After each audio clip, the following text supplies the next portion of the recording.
નમસ્કાર મિત્રો જયરાજસિંહ જાડેજાની સામે પડનાર અલ્પેશ કથિરિયા કોણ? ગોંડલમાં જઈ ગણેશ જાડેજાનો પડકાર ઝીલનાર અલ્પેશ કથિરિયા કોણ? ગોંડલમાં ગયા તો ગયા, પરંતુ જેમના કાફલાની ગાડીઓના કાચ તૂટ્યા એ અલ્પેશ કથિરિયા કોણ? અલ્પેશ કથિરિયાનો ભૂતકાળ શું છે? ગોંડલ શા માટે આવ્યા? ગોંડલ ઘટનાનું A to Z આજે વાત કરીશું ચર્ચિત ચહેરામાં.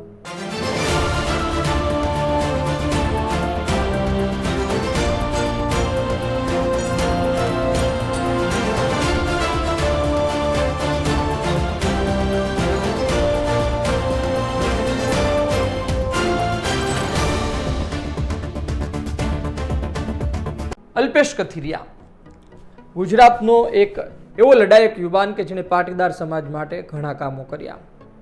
પાટીદાર સમાજનો એક એ યુવાન કે જેણે પાટીદાર અનામત આંદોલનમાં મહત્વની ભૂમિકા ભજવી અને તેનો ચહેરો પણ સાબિત થયા.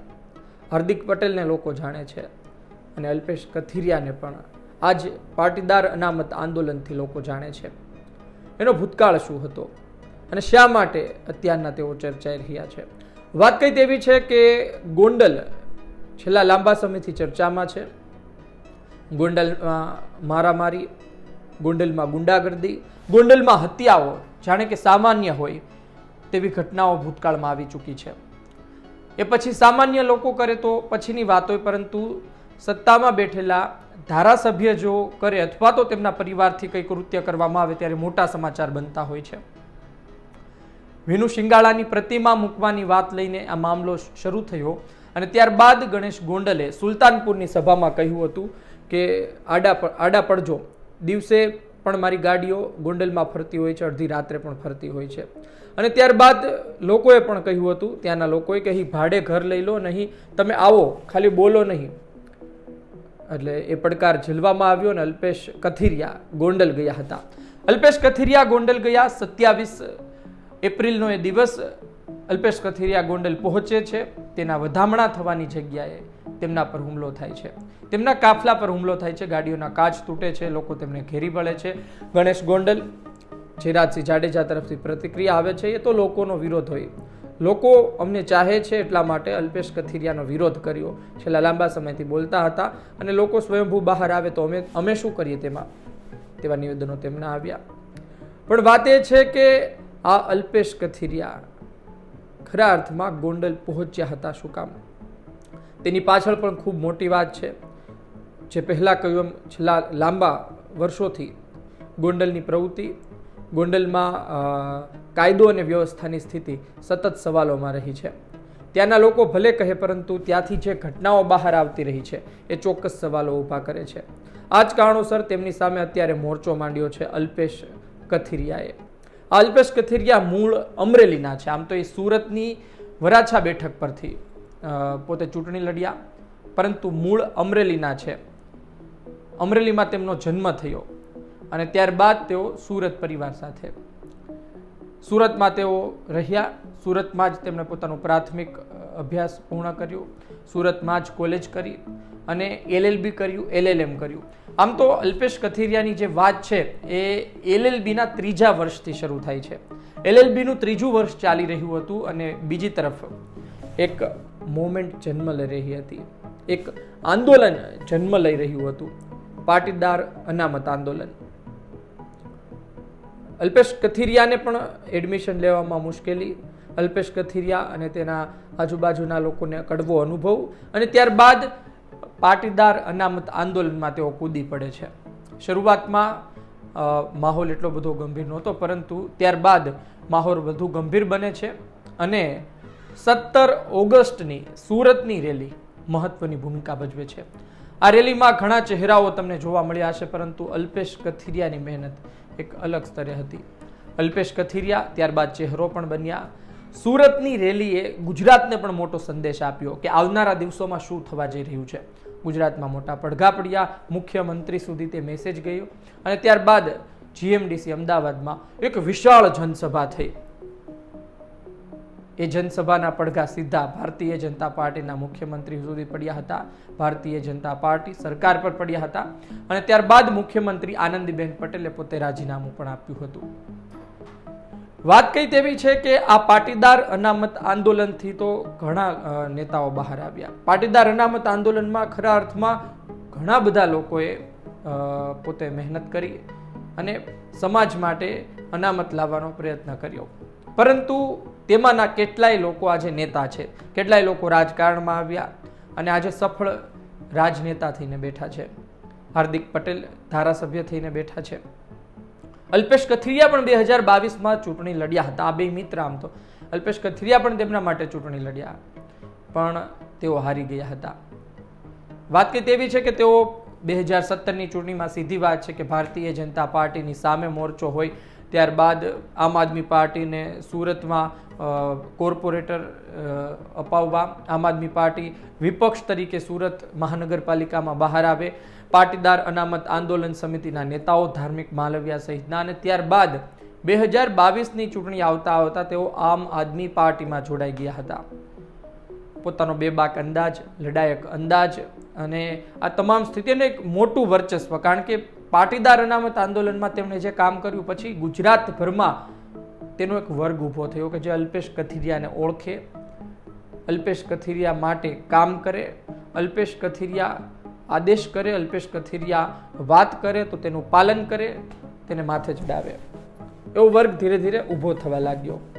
અલ્પેશ કથિરિયા 2022ની ચૂંટણી વરાછાથી લડે છે. આમ આદમી પાર્ટીમાં 1 મહિના પહેલા જોડાય છે. સમય ઓછો હતો, પ્રચાર કરે છે, પરંતુ આ પ્રચાર નિષ્ફળ સાબિત થાય છે. મત મળે છે, પરંતુ કેટલા, જેટલા કોંગ્રેસના નેતાને મળતા હતા એટલા એમને મળે છે, અલ્પેશ કથિરિયાને મળે, પરંતુ જીતતા નથી. આમ તો પહેલી ચૂંટણી અને આટલા મત લાવવા એ પણ સારી બાબત કહી શકાય, પરંતુ સભાઓ કઈ અલગ વાત કરી હતી. ગોપાલ ઇટાલિયા પણ સુરતમાં હતા અને તેમણે આખી રણનીતિ જ તેવી ઘડી હતી કે સુરતને ટાર્ગેટ કરવામાં આવે ને સુરતથી જો 2-3 ધારાસભ્યો બહાર આવશે તો પછી આવનાર સમયમાં એ વિસ્તારમાં, દક્ષિણ ગુજરાતમાં પગપેસારો કરી શકે. આમ તો દક્ષિણ ગુજરાતની જવાબદારી એમની પાસે હતી, અલ્પેશ કથિરિયા પાસે. સમય પસાર થતો ગયો, અલ્પેશ કથિરિયા હારી ગયા અને ત્યારબાદ 2024ની લોકસભા ચૂંટણી આવતા ભારતીય જનતા પાર્ટીમાં પણ જોડાઈ ગયા. ભારતીય જનતા પાર્ટીમાં તેઓ અને તેમના મિત્ર ધાર્મિક માલવ્યા જોડાયા, પરંતુ ત્યારબાદ ભારતીય જનતા પાર્ટીમાં સક્રિય નહોતા. છેલ્લા લાંબા સમયથી ભારતીય જનતા પાર્ટીમાં છે, પરંતુ અન્ય કોઈ હોદ્દો નથી. ભારતીય જનતા પાર્ટીનો ખેસ એ પહેરતા નથી. ભારતીય જનતા પાર્ટીના સક્રિય કાર્યક્રમો કોઈ બધા દર મહિને યોજાતી બેઠકો હોય, સંગઠનની બેઠકો કોઈ, તેમાં તેમની હાજરી હોતી નથી. બની શકે એ ભારતીય જનતા પાર્ટીનો અંદરૂની મામલો હોય, અંદરનો જૂથવાદ હોય કે પછી તેમને સાઇડલાઇન કરવામાં આવ્યા હોય. પણ અચાનક જે જયરાજસિંહ જાડેજા છે, ગોંડલના પૂર્વ ધારાસભ્ય, તેમની સામે મોરચો માંડે છે. ગણેશ ગોંડલના પડકાર બાદ તેઓ કહે છે કે હું આવી રહ્યો છું, કરો સ્વાગતની તૈયારી, અને ગોંડલ પહોંચે છે. ગોંડલ તેઓ પહોંચી તો ગયા, પરંતુ ત્યાં તેમનો જે વિરોધ થયો, ત્યાં તેમની સાથે જે કૃત્ય કરવામાં આવ્યું, ત્યાં તેમના કાફલા પર જે હુમલો થયો, ત્યારબાદ તેમણે ફરી કહ્યું કે આ મિર્ઝાપુર જ છે, કાયદો અને વ્યવસ્થા જેવી સ્થિતિ અહીં છે નહીં. જો એ કાયદો અને વ્યવસ્થાની સ્થિતિ હોત તો આ પ્રકારની પરિસ્થિતિ ન સર્જાઈ હોત.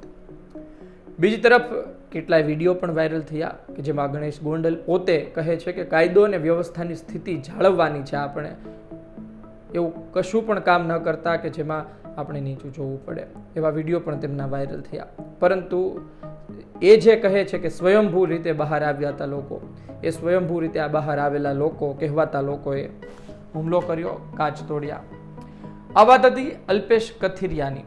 અલ્પેશ કથિરિયા ગોંડલ સામે મોરચો માંડીને શું કામ બેઠા છે?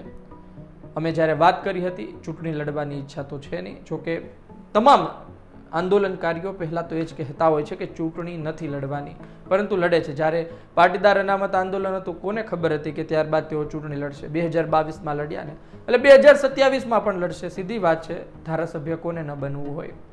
આટલું જનસમર્થન હોય, આટલા લોકો ઓળખતા હોય તો પછી ધારાસભ્ય બનવાના ઉમળકા ઉઠે, સીધી વાત છે. અને તેમને પણ છે, પણ બેઠક કઈ હશે એ હજુ નક્કી નથી. એક વર્ગ છે કે તેવું માને છે કે ભારતીય જનતા પાર્ટીમાં છેલ્લા લાંબા સમયથી અલ્પેશ કથિરિયાની જે અવગણના થઈ રહી છે, ત્યારબાદ અલ્પેશ કથિરિયાએ મોરચો માંડ્યો, હવે ભારતીય જનતા પાર્ટી તેને ગંભીરતાથી લેશે. ભારતીય જનતા પાર્ટીના જ ધારાસભ્ય ગીતાબાની સામે આ મોરચો છે. અલ્પેશ કથિરિયા આ લડાઈને સામાજિક લડાઈ કહીએ છીએ કે આ સમાજની લડાઈ છે, આ કોઈ રાજનૈતિક લડાઈ નથી. પણ સામે વ્યક્તિ તો સીધી રીતે ભારતીય જનતા પાર્ટીના જ ધારાસભ્ય છે. હજુ સુધી કોઈ મોટા નેતાએ આમાં દખલગીરી પણ નથી કરી, એ પણ મોટી વાત છે. આ વિડીયો હું શૂટ કરી રહ્યો છું ત્યાં સુધી.